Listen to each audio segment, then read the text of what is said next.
sekali menulis, maka tulisan akan langsung jadi. Ini setuju atau tidak, teman-teman? Sekali menulis, langsung jadi deh gitu. Setuju atau enggak? Tidak. Bu Mayar tidak, Pak Jepri tidak, Bu Erlina tidak, Bu Murni tidak, Bu Purna Rari tidak, Bu Ai tidak, Pak Lalu tidak, oke, Bu Yohana tidak, Pak Kastin tidak, Bu Wiwin tidak, Bu Yati tidak, Opo tidak. Baik, terima kasih teman-teman. Tidak dong, sekali menulis itu langsung jadi tidak. Artinya apa teman-teman?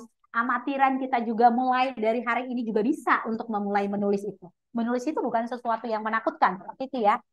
Kusmianti tidak dong, kan butuh proses. Yes. Ya, ini Galaxy A31 ini sangat membuat penasaran. Ini siapa ya gitu ya.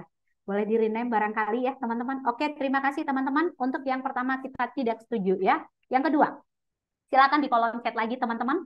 Uh, Sebentar, saya mau uh, present. Oke, silakan teman-teman. Untuk yang ini, menulis tidak berhubungan dengan membaca. Teman-teman setuju apa tidak?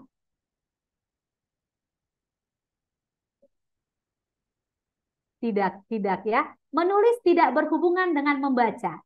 Jawabannya tidak, tidak. Yes, tidak. Oh, the answer is no, gitu ya. Tidak. Oke, baik. Yes, tidak. Oke, saya mau jawab sedikit pelurusan teman-teman. Uh, Menulis itu tidak berhubungan dengan membaca, ternyata menulis itu berhubungan dengan membaca. Membaca itu tidak melulu ketika kita melihat sebuah teks, lalu kita membaca. Membaca itu teman-teman, ketika teman-teman hadir di dalam kelas dan melihat suasana dan memahami suasana itu juga membaca. Jadi teman-teman, meski secara harfiah kita katakan menulis itu apakah berhubungan dengan membaca, tentu sangat berhubungan, teman-teman. Apa hubungannya di mana, Bu Erlina? Penulis yang baik, teman-teman, adalah pembaca yang lahap.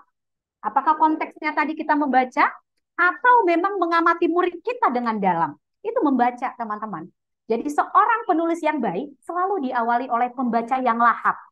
Lihat perbandingannya, teman-teman, baik dan lahap.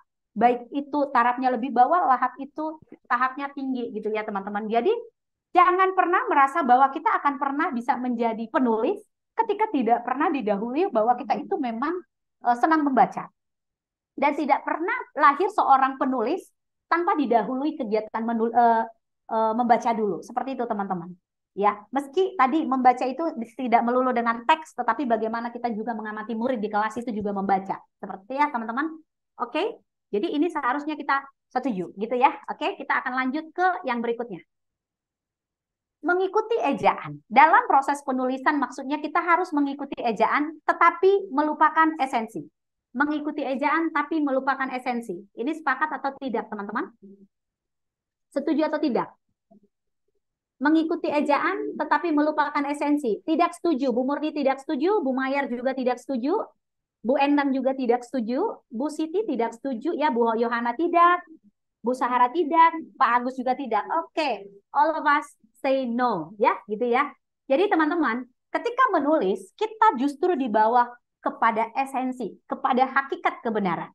Berbeda ketika kita bermain peran atau main film. Ketika kita main film, teman-teman, kita justru dibawa jauh dari kodratnya kita sebagai manusia, jauh dari esensi kita ataupun hakikatnya kita, seperti itu. Kita justru harus memunculkan suasana yang diminta.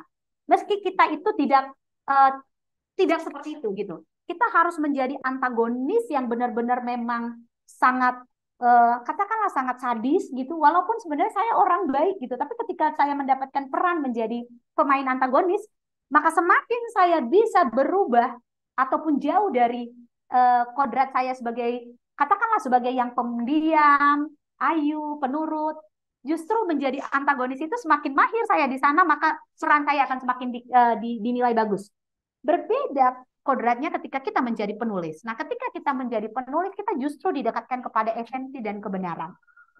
Makanya banyak teman-teman yang penulis itu pasti orangnya bersahaja, ya, suka merenung dan lebih banyak refleksi, ya. Sedangkan kalau pemain film atau katakanlah pemain peran lebih kepada memunculkan ada elemen lain di dalam dirinya yang harus dia lahirkan yang sebenarnya dia itu nggak punya itu gitu, tapi harus bisa dilahirkan seperti itu. Nah, teman-teman, jadi ketika menulis kita harus tetap memegang ejaan, apakah itu KBBI ataupun FUEBI, tetapi tanpa lari dari esensi, tapi justru akan membawa kita lebih balik ataupun menemukan esensi itu. Seperti itu ya. Kita akan lanjut. Kita tetap di setuju atau tidak ya. Menulis seperti memasak mie instan. Sepakat nggak? Ya udah ubek-ubek jadi deh. Sepakat? Bu Murni tidak sepakat. Pak Jumpa juga tidak, Bu Mayer tidak, Pak Junior tidak, Bu Nesti tidak, Purnasari tidak, Bu Endang tidak, Bu Siti juga tidak. Ada yang sepakat nih, menulis seperti masak mie instan. Udah ubek-ubek jadi deh. Nah, teman-teman, uh, secara umum kita sih ini bisa jadi ketika kita ingin katakanlah ingin melepaskan sesuatu dalam diri, ya udah ubek-ubek jadi deh tulisannya. Tapi ketika kita bicara ini praktik baik, menulis itu bukan seperti memasak mie instan. Ada proses yang harus memang kita lewati pelan-pelan, gitu ya. Teman-teman ada step-stepnya gitu. Meski untuk menulis ada orang yang harus menyiapkan draft dulu, tetapi ada memang tipe-tipe eksekutor yang memang langsung bisa nulis tanpa ada kerangka tulisan gitu ya. Saya punya mentor namanya Iksaka Banu. Ya, Iksaka Banu itu penulis terkenal ya teman-teman. Penulis Pangeran dari Timur, penulis Rasina, keren banget gitu ya teman-teman. Beliau itu punya kebiasaan bahwa dia harus punya kerangka sebelum menulis. Kenapa? Dia nggak ingin sesat gitu ya. Nah, kalaupun nanti ada berkembang ide, beliau tinggal selipin di mana ya, seperti itu.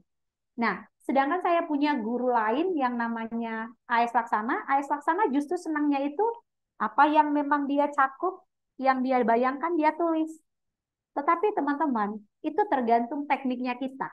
Gitu ya, apakah memang kita bisa langsung atau tidak. Tetapi ketika kita pemula, ketika kita memulai, memang kita harus pegang yang namanya teknik dan kerangka kepenulisan. Apa sih awalnya kita bergerak dari mana sih? Sama seperti ketika kita naik sepeda, kita akan belajar gimana sih teknik mendayung sepeda.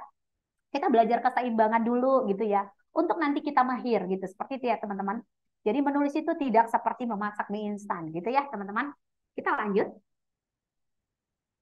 Menulis hanya untuk orang yang berbakat menjadi penulis. Ini kita setuju atau tidak? Teman-teman boleh dong di kolom chat. Oke, 10 menit lagi. Terima kasih Mbak Ray, ini saya kasihkan. Tidak, tidak. Iya ya, ini masih di awal nih kok 10 menit lagi gitu ya. Jadi teman-teman menulis itu tidak hanya untuk orang yang berbakat saja ya. Dan menulis juga tidak perlu latihan, ini kita tidak setuju. Kita harus latihan dulu, seperti itu ya.